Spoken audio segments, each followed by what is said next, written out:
The last thing to do, we're almost at the end of our day. I look at the clock and I'm like, wow, it's been quite a long time that we've been meeting here today. But man, the time has just flown past. This has been, I have really enjoyed today, and I've loved seeing so many of you stick with us for the whole day. Right after this, I am going to we're going to celebrate some of the work you guys did in our creative games over the course of today. I'm going to read you some examples of people's works and announce the prize winners for each category and our grand prize winner. All right. I am going to last chance here. I'm going to close the giveaway. Last chance.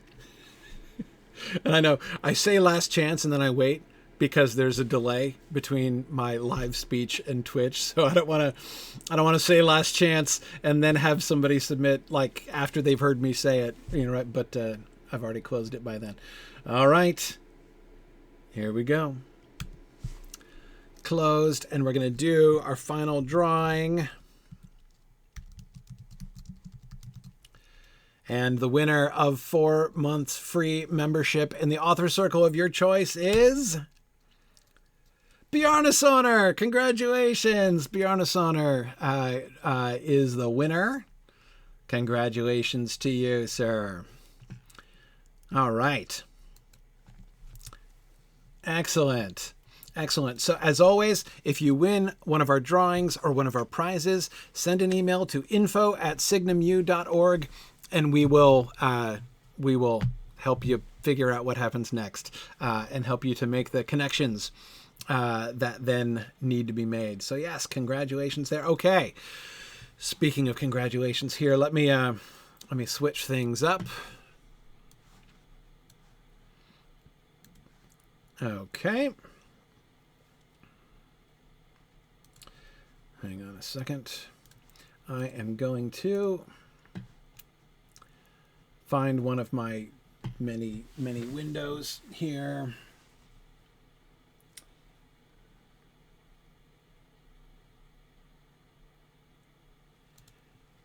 Okay, there we go. That's what I was looking for. The prizes slide. Okay, there we are. All right, so just a reminder, we're giving out 2 prizes for each of our 4 creative categories for the creative games that we did earlier today. So we're going to give 2 prizes for each one, and those prize winners will get a choice between 1 space token, 1 anytime audit registration, and admission to 2 regional moots of your choice, either on-site or remote or a combination of the 2. Those are the prizes. That's what the prize winners will get to choose from. And the grand prize winner, the person for best overall contributions on the day. And there were several strong candidates here. Great participation in our creative games today. The winner of our grand prize will receive either a 3-pack of space tokens or a 5-pack of anytime audit registrations or a season pass granting remote participation in all regional moots of the 2023 calendar year. All right. Okay. So let me, I want to read things in reverse order. So we're going to start with the poetry and we're going to go backwards to the mashup one. So let me start reading some poems. Okay. A bunch of honorable mentions that I wanted to share. I'm not going to get there are so many I would love to read. We don't have time for me because there were several dozen submissions in every category, which is awesome. But it means that there's a lot of really great ones that I don't have time to read out. But I do want to read some of them. Okay. 4-line poems. Remember, that was the prompt for the poetry reading. Actually, I can probably get the prompts back up here too. Whoop, there's the poetry challenge. Okay. Write a 4-line poem on any subject you choose. And here we go. First one by Liam Hall, honorary mention. Sooth always until the end of the earth, yet we all have long since left that their birth. Does Perugia sail to this star, where moon has tripled Welkin abattoir? Special bonus points for using the word Welkin and the word abattoir in the same poetic line, while sticking to the rhyme scheme. Strong, strong work. From Seth Wilson. As autumn wanes to Father Christmas pray, to bring the gift of learning in his sleigh, with shining books and languages full fair, let us breathe in this most scholastic air. I really liked that one. Okay, and Druid's Fire's poem. Love it. Air, earth, fire, water, they swirl around me so. Which do I choose? All. I am the Avatar. Yes. Okay. Laurel Stevens. Candy floss and cardamom have two things in common. One, both are dreadful, dissolved in oolong. Two, the smell transports me direct to the circus tents. And there's no number three, because that's what we agreed. I like it, Laurel. Okay. We have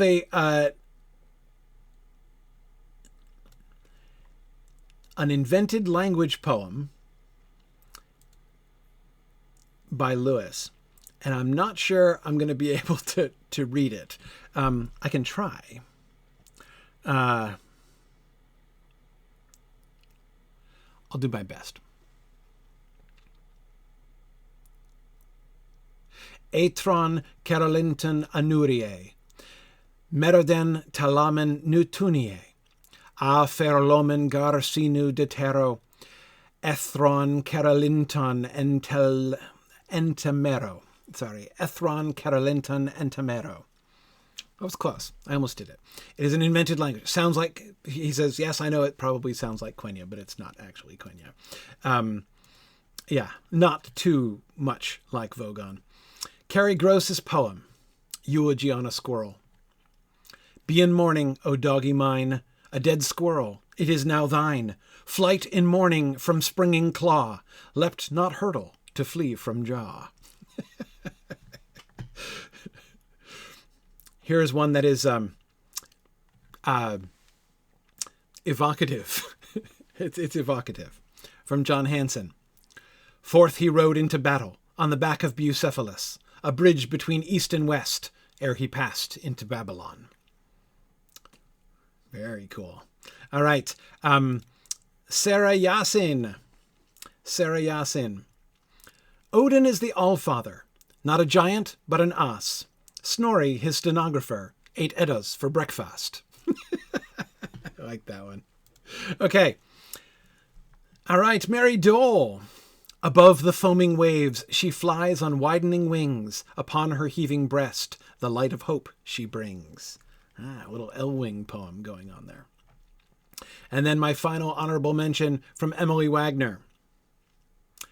A dude with a sword that was broken thought an elf chick named Arwen was smoking.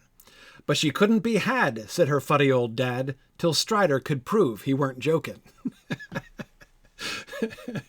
I think that's the first ever Aragorn and Arwen limerick I've ever read. So kudos on that. Very good. Okay.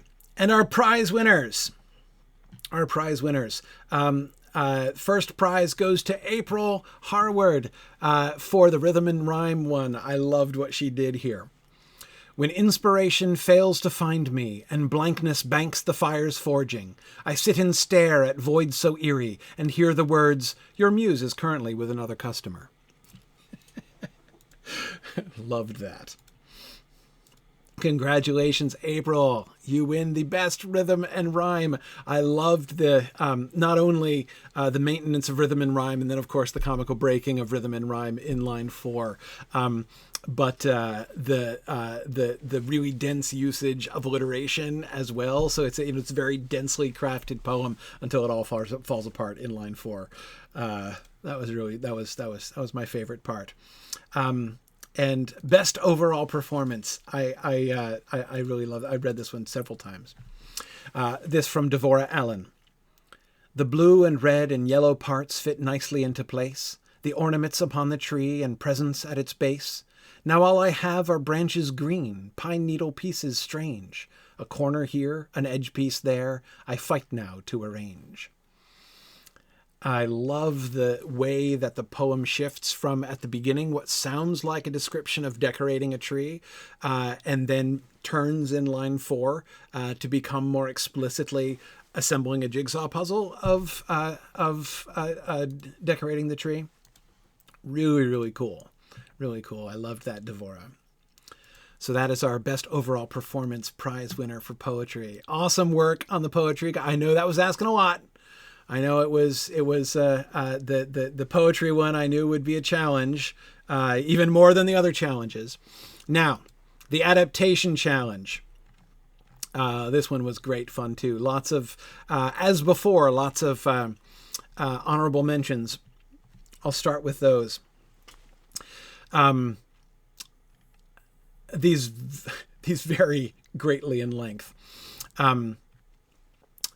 First, an honorable mention to Crystal for the pitch is the completed Lay of Lathian only in chibi anime style. An anime version of the Lay of Lathian, that would be excellent, I have to say. That would be completely phenomenal. Would love to see that. Okay. Lewis. Imagine a single-player open-world game set in Beleriand. Oh, man. Yeah. He says, choose your race, culture, and appearance, meet beloved characters, fight Balrogs, werewolves, and dragons. Hopefully don't commit incest and suicide or kill people for some jewel. Absolutely. Very good. Very good. Okay. Another honorable mention to Christopher Bartlett. The Mona Lisa as an audio drama. No, listen, it'll work, he says. You start with music in the style of the time it was painted. Now add the voiceover of an enigmatic woman that begins, everyone asks me why I'm smiling. She will, of course, have to mention every color and hue during an interminable monologue that will have listeners imagining a rich inner world that may or may not have anything to do with the play. Now that is a creative idea. We had Carrie Gross, who gave some details, I can't read everything from everyone, but gave a detailed pitch for a Lotro-style MMO, but for Ursula Le Guin's Earthsea.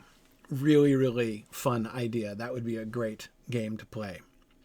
I loved Eric Kingsep's suggestion. An MCU-style collection of movies about the Knights of the Round Table. But they're a collection of regular, virtuous or not people connected in a pulp fiction way. Some know each other, some don't. One's a professor, one's a football player, one's a fantasy author, one's a programmer, one's an activist. The connecting thread is that each movie, while a different genre, successfully portrays the excitement, stakes, and variety of the struggle for virtue in regular daily life and the moral violence of those who have stopped trying. Really innovative idea, kind of mashing almost 3 things together there. Really fun, Eric. Loved the idea. Okay, we have Jenny Aldred, and I'll just read the title. The Phantom Toll Booth, an orchestral event. Phenomenal. Love it.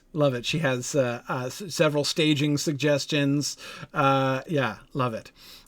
Stephen, oh man, this needs to happen. Stephen Cover suggests Watership Down, the cooperative card game, is a game where players work together to overcome obstacles and find a safe home for their rabbits. Various scenarios see the players facing human development, predatory animals, and even other rabbits. To handle these challenges, players can decide to build their decks around the strength of Bigwig, the cleverness of Blackberry, or the leadership of Hazel. Yeah, sign me up. And then Aidan Onestad suggested, this is really cool, a reimagining of The Lord of the Rings that replaces all the European flavor with Japanese. Okay. So we have, I'm going to try to read all of his suggested Japanese names because they're awesome. Okay. Fukuroyama, Bag Mountain, Hiroto, is a well-to-do minor noble who comes into possession of his uncle's cursed Magatama necklace and is sent by old monk Jusen, staff hermit, to travel to the west with his loyal servant Saburo to see the curse removed.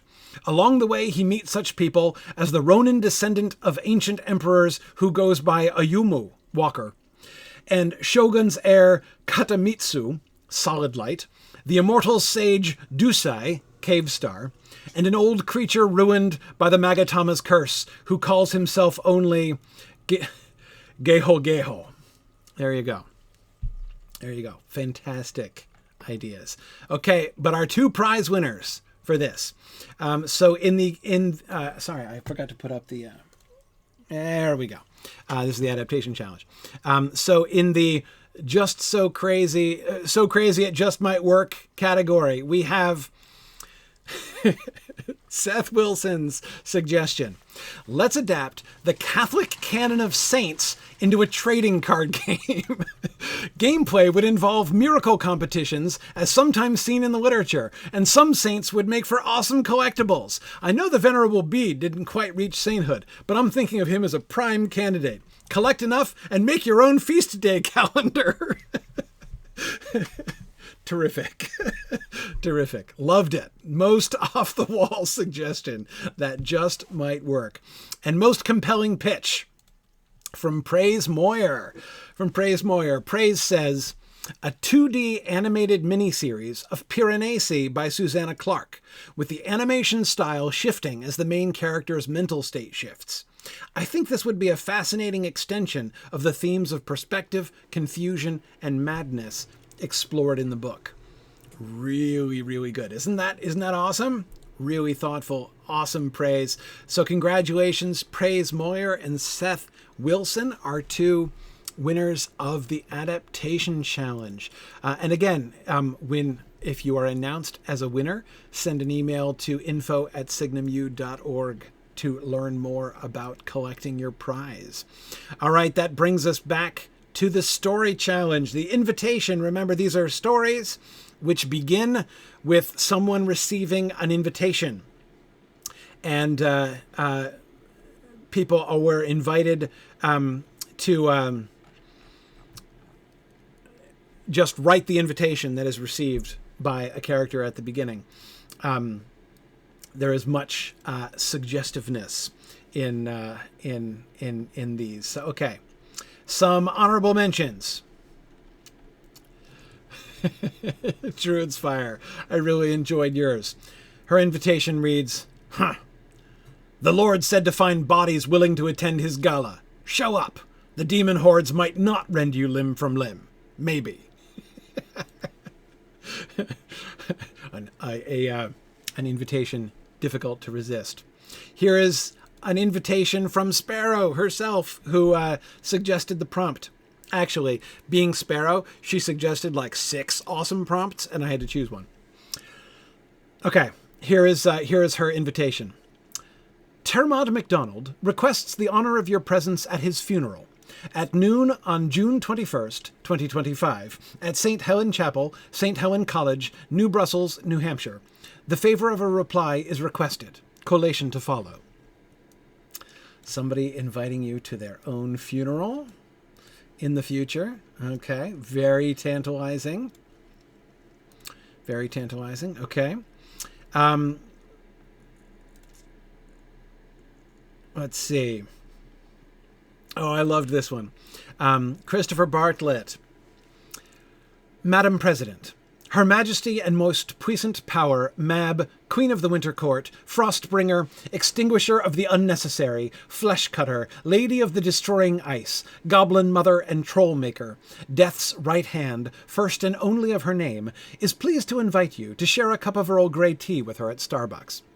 Failure to comply would be not necessarily healthy for you or the hemisphere of the planet in which your nation resides. XOXOXO, the Chamberlain.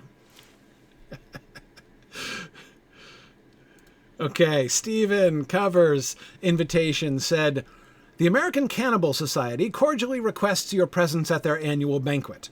please respond promptly and indicate whether you are only attending or would like to provide the meal. All right, and one more honorable, well, maybe one or two more honorable mentions. Okay. Yes, John Hansen. Date, the Ides of Julius, 79 CE. Gaius Plinius Secundus, I require that you undertake an urgent duty, the position of prefect of the fleet at Mycenium on the Bay of Neapolis, in the shadow of Vesuvius, for what I suspect will be a quiet tenure. Imperator Vespasianus. Yeah, that sounds like a pleasant post. Really cushy. All right, and then a final honorable mention. The Ancient and Honorable Order of St. Anselm requests the honor of your presence for dinner and discussion of opportunities of potential benefit to your future. On Thursday, 24th of November at 7 o'clock. The Undercrypt, Netherlode Cathedral. Dress, full armor. Nice. Exactly, Druid's Fire. Just near Volcano Day. All right, and our two winners in the Story Challenge category. Okay, we've got Best Story. I did it again. I forgot to put the thing up. There it is. Okay. There we go. So for Best Story Idea, the Ministry of Silly Walks is pleased to inform you that you have been granted the honor of Silliest Walker of the Year, with all the rights and privileges appertaining thereto. A car is waiting outside to take you to the Royal Award Ceremony, where you will be expected to demonstrate your silly walk before the Ministry and the royal family. The fate of the realm depends upon you. It was that last line that did it for me. It was just a silly Monty Python reference until we got to the fate of the realm depends upon you. Phenomenal. Congratulations, Eric Kingsep. And the most compelling story, the one I found myself most wanting to read the whole story of, from Praise Moyer. The following translation comes from the Museum of London's Egyptology Department after their third excursion into tomb TT416 seeking missing colleagues. To he who gazes on these words, if you have acquired this papyrus, you must be congratulated. The honor of its possession was last held by the deceased Lord Amun, who invites any reader to join him in the afterlife as a reward for desecrating his tomb and disturbing his eternal rest.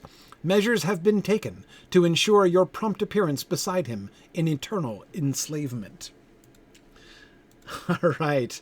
Congratulations to Praise and to Eric Kingsep.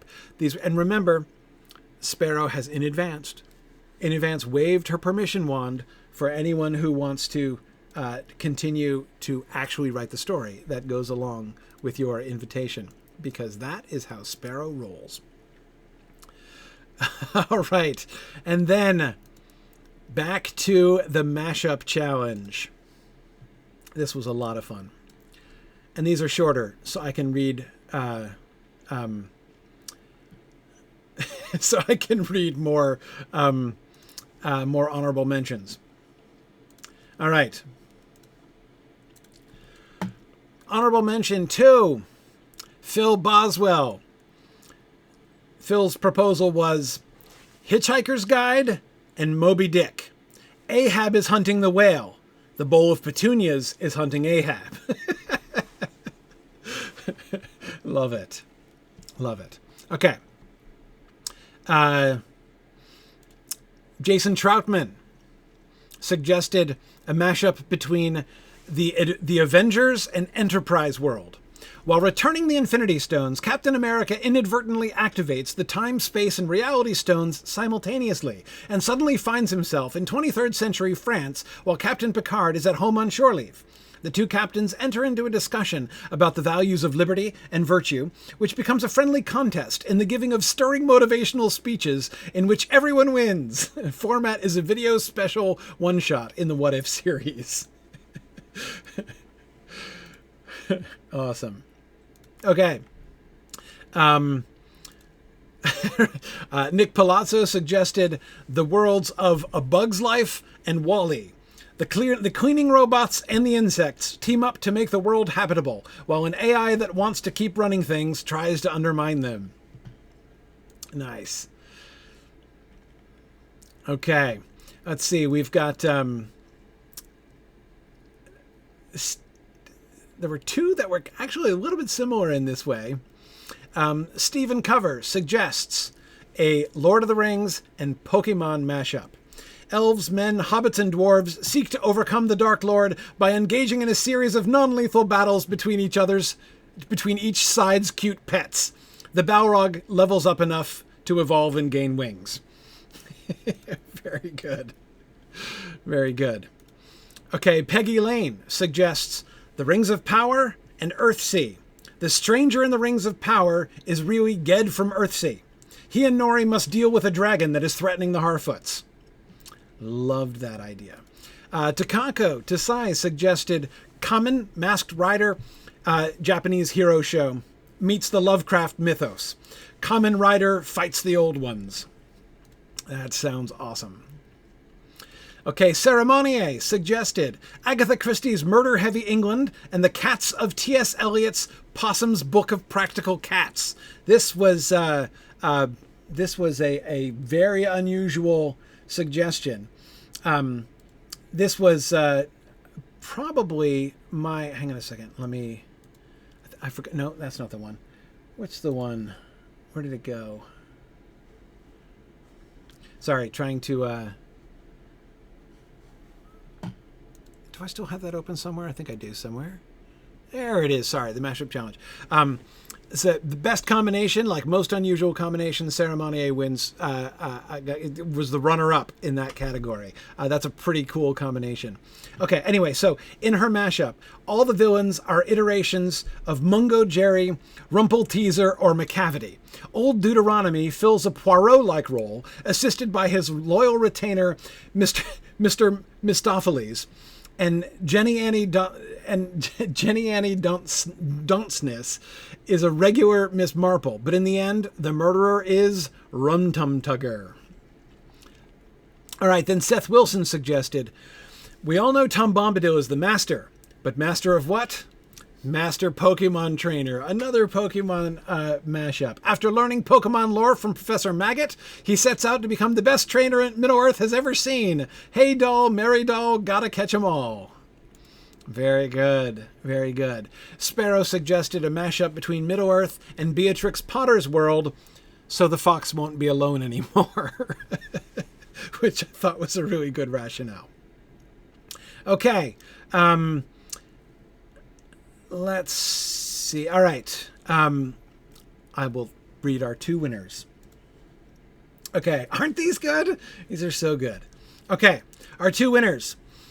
So the best combination, and as I say, this one was close.